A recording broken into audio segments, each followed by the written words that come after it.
Hi guys, I had a few people ask if I could do an update. I'm still over in the UK. As you can probably see, it's a bit greener here than we normally see where we are in Spain. Yeah, I mean, what's my thoughts? I think the first flights are going to be in June. My personal view is the numbers are all wrong. Either that or the governments have no clue what they're doing. It's one of the two. Because I did some calculations on it myself yesterday. Bear in mind, I mainly work with numbers. I work out equations and formula for cost modelling and things for over 30 years, depending what the model is. But if they're on the current path, it would take them about 5 years to get through that's 5 years of lockdown with the current sort of figures. So I don't think it's sustainable, and I think the only true word that came out originally was the herd. Yeah, the true word was herd immunization. Basically, enough of the herd being strong enough to deal with the virus, and then obviously that got a backlash and negative, blah blah blah. But I think that's really where they're heading, is that they'll expose the population to it over a period of time. So reality is, a lot of us are pretty much going to see it, in the sense of probably end up with the majority of the population having it at some point in some form. But I suspect that the numbers are going to be less than 2.5% of the population actually affected, which doesn't sound that much, but that's probably about 2 million people. Now, when I say affected, I'm not talking about getting it. I'm talking about people that will need hospital treatment and other things because of the effects on their system. Now, I think a lot of this is around delaying things. The first thing you've got is they're trying to find a vaccine. The second one is that if you're doing this herd immunization, you can overload the hospitals, and this is why it's sort of been a delayed thing, so we don't end up with the same problems that some of the other countries have had. But at the same time, I think the reality is we're probably all going to end up with it at some point, and I get the feeling I had it in November. So that's my personal view on it. I do stress this is my personal view, because obviously there's no information that will back this up, because every time you look at something, they're sort of going like, wear a face mask, don't wear a face mask, it can help you, it can't help you, you know, it's yin and yang with information. There's two sides to everything. I mean, even the Trump's thing on the what was it, the disinfectant. That was a funny one. I mean, he is sort of right in the sense of they should be looking down the lines of medical ways of doing it. I didn't watch the interview, and to be honest, I don't really watch Trump too much. In fact, I don't watch him at all if I can help it. But it's not meaning that he's wrong. Maybe his words are wrong, because he does seem to have a way with words. But I do think if there's a possibility of some sort of cleaning treatment that is capable of killing the virus and can be injected into the body, then it would actually make sense. But you also got to be aware that doing that sort of stuff, it can be dangerous. I don't think it's actually been done currently, and on top of that, what are the side effects, and does it affect anything else? And I don't think we're anywhere near that. It sort of takes things in another direction. But it sells newspapers, and that's what a lot of this stuff is about. So my personal view is I think we're just sort of going to be stuck with this for some time. I do think that some of the lockdown things will be relaxed. The kids today, my kids, are walking on the boardwalk in La Mata currently, because they can actually get out and about. Here in the UK, I can come over at the park and go for a walk, and that's why I'm doing a video in the car. If I do it out in the park, I might get somebody complaining I'm standing still when you should be moving around all this. You know what? Just take it. It's 2 meters. What I'm doing there is nobody's business as far as I'm concerned. It's the 2 meter rule that is the issue. That beyond that, People should mind their own business. So yeah, I mean, I can see there's kids out here playing tennis and stuff. I've got no issue with any of this sort of stuff. I think we do need to be a bit more realistic. I think people can only be locked down for a certain period of time. I can't do it long term. I'm trying not to swear. Messing around doing this, only being able to go at the park or go to my work environment or the place I'm living is very restrictive. I'm used to spending a lot of time doing things, so I don't like being restrained, which I can understand where other people really struggle, because I know myself, I really don't like the situation we're in. The odds of me affecting somebody is also very slim, because I don't spend much time with people when I'm working, because my focus is work, trying to get back to the gym, and eating dinner at night and going to sleep. That's about it. But once you got that routine interrupted, it becomes a bit of a pain. So yeah, I do understand some people struggling with it, and I don't think it's sustainable for the long term. The economy is looking at around 35% hit at the moment. I would say there's also going to be long-term damage to the economy, and I was reading an article on last week's Financial Times where basically they've raised that issue from the Bank of England, that these loans are not going to help businesses, and I knew that as soon as they said loans. Companies don't need loans. UK business rates and rents are up to the hill already. They're extortionate. So the point is, giving people loans, they're going to struggle to pay the loans back. It's just near enough impossible sometimes. I mean, you look at some of the food restaurants that have gone bust in the last year. You got what's his name, Jamie Oliver's chain. There's been a few other fairly large, substantial restaurant chains that have gone, and it's because of hikes in rent, etc. The businesses themselves would be viable if they owned the buildings. It's reality. I've had to deal with it myself. I mean, years ago there was a restaurant I was involved with in the UK. The rent on the high street was £56,000 a year, and the business rates were £54,000 a year. So you have to make over £100,000 profit, in the sense of above what things are costing you, just to pay your rent and rates. That's the reality. The UK is very expensive. They're killing their own high streets. So these rent loans are not going to help these businesses. They're going to help cripple them. My personal view is there should be grants, and based on a recovery period, and it's not for me to get into the greater detail of it, because quite simply it's not my job. But I don't think the loans are going to help them in any form. I think all it'll just is extend the inevitable, because a lot of these companies simply can't support paying the loans back, plus everything else. But we'll move on to something positive as we Carpe Diem, which is seize the day in Latin. Got to look at the bright side all the time, because there's enough negative stuff.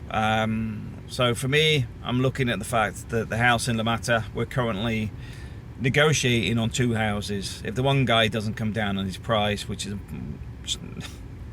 I'm not going to be too negative on the guy, but he's over €10,000 more for the same house 4 doors down. So you can guess which one I'm going to go for if he doesn't come down in price. Well, I'll take the other one. It's got a slightly bigger upstairs, that's it, but not €10,000 worth. And to be honest, the one that's cheaper has had a lot more work done to it. You know, the bathroom's newer, the kitchen's newer, the electrics look newer, it's got new light fittings, etc. The other one looks like it's still 1982. So there's those 2 elements, which is why I'm sort of haggling. But this is a perfect time to be looking at properties, because the competition's pretty slim on the ground. People ain't going on holiday. prices should actually be coming down, because obviously it's a buyer's market right now because the sellers are struggling for customers. And on top of that, I'm sure the bankers are looking at risks around mortgages as well, because this has got heightened risk on it, because there's COVID stuff, because obviously the risk of high unemployment is looming as well. Now, it means if you're buying a property, it's worth taking a look now and start engaging with people. Put in silly bids. If you're not in a rush, go in below what you're willing to pay, and just see what comes back. That's the advantage of not being in a rush to do things. You don't get caught out with the overselling from the estate agents, etc. You just go, okay, well, fine. Well, my offer's there. If they want it, if they get a better offer, fair enough, and you just move on to the next. So yeah, from the property side, I'd say it's a good time to be looking. Do I suspect that we're going to see the end of tourism to Spain? I think that's a Daily Mail type headline, but reality is, even from the Sun newspaper are talking about Spanish bars opening in June. So I'm looking at flights. Jet2, for example, are already taking bookings from what I'm aware, so I'm sure Ryanair and the others will be. And if the bars are looking at opening in June, it looks like there is some guidance going on in the background around where people will be and what they're able to do. The UK has exactly the same. There's a lot of stuff that goes on in government departments that isn't public knowledge, because a lot of discussions go around when schools are opening, when certain offices are opening, how to process X, Y, and Z. There's a lot of stuff that goes on. So if you do have relatives that work in the government, they are worth contacting to see if they know something you don't, because it's very likely they do. Because although they say, well, I don't know anything, but my office is opening in 3 weeks' time, they've just told you something that no one else knows. The office is opening in 3 weeks' time. What is it they actually do? Could be, I don't know, airport security, I don't know. But the point being is, if they're looking at ramping up some of these or reopening, it shows that there's changes in the economy, which may mean that you've got the ability to start travelling again sooner rather than later. Yeah, so my personal view is simply just crack on with things. Read a lot more if you can. Amazon still delivers, so getting books and things is quite easy.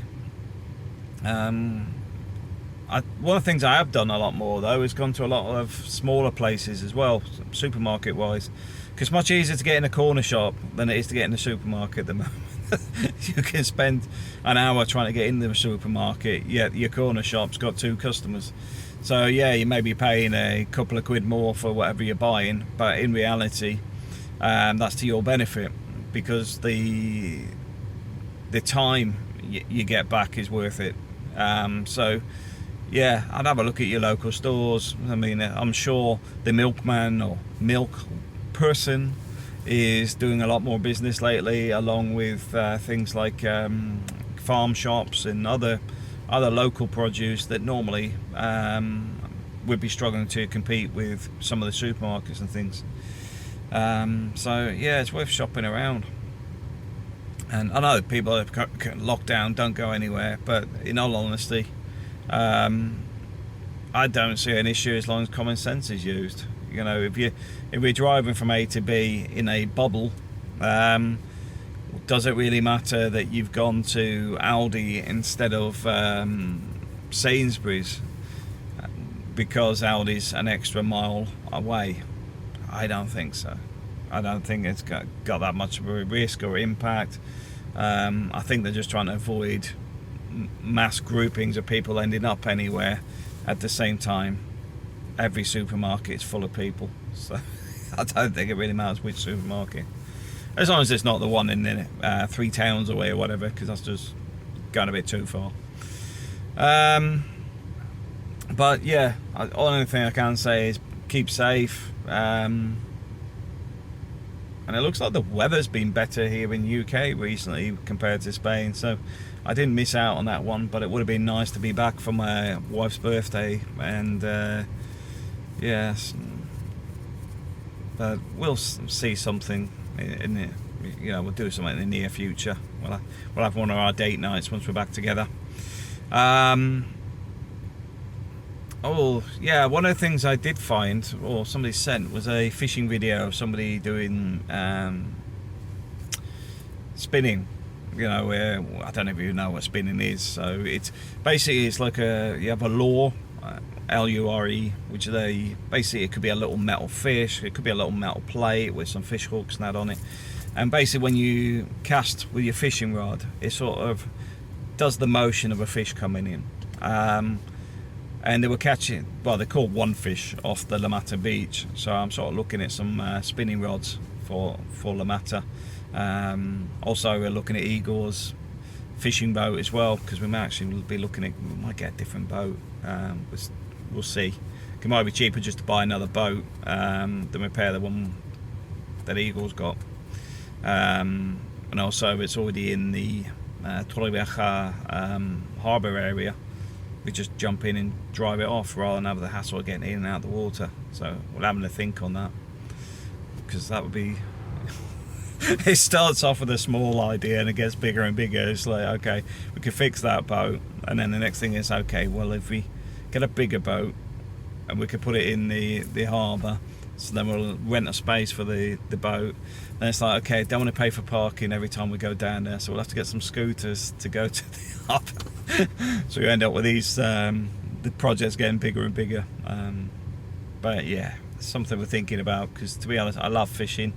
Igor's up for it, and to be honest, I don't mind a few people coming in on the boats, or hiring offers even. That'll be even easier, because as long as the fees now are paid and the boat's maintained, I'm not really fussed. Anyway, guys, that's my update. I'm still stuck in sunny UK. Not a lot going on.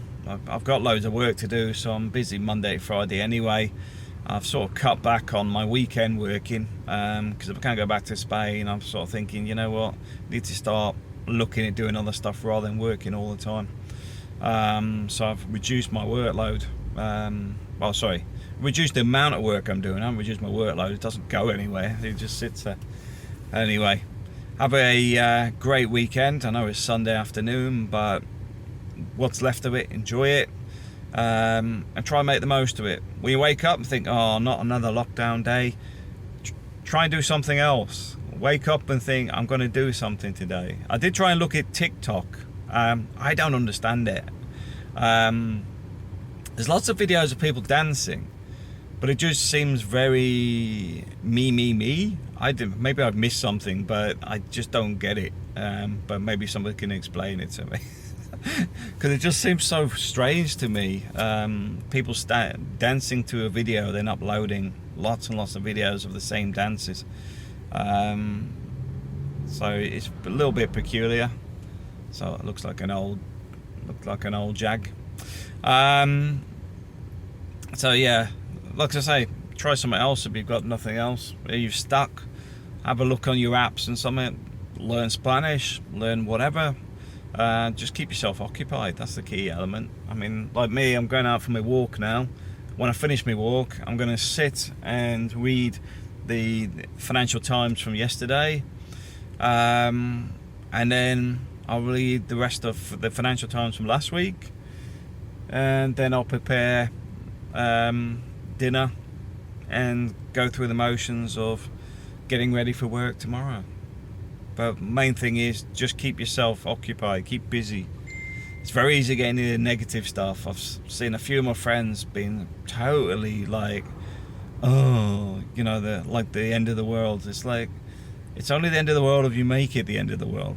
You need to motivate yourself, because right now a lot of people have got nobody else to do it for them. Worst case scenario, get yourself some, well, it's not the worst case scenario, but you could get yourself some motivational books or audio books or something just to keep you motivated. What I do is I focus on where we're going, in the sense of getting the house, getting it renovated. What do I want to do to the house? Where do I need to get to work? Where I need to get work to be to get me where I want to be in this situation of reducing wasted time, because a lot of stuff is just manually done when it can be automated.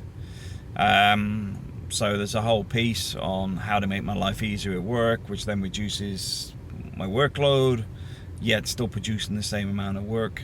So there's all these sort of things that sort of look at, and this is a perfect time to sort of reflect and look at where you want to be in life.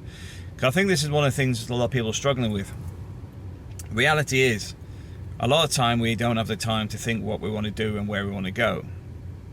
We're often dictated in the sense of work, learning, food, sleep.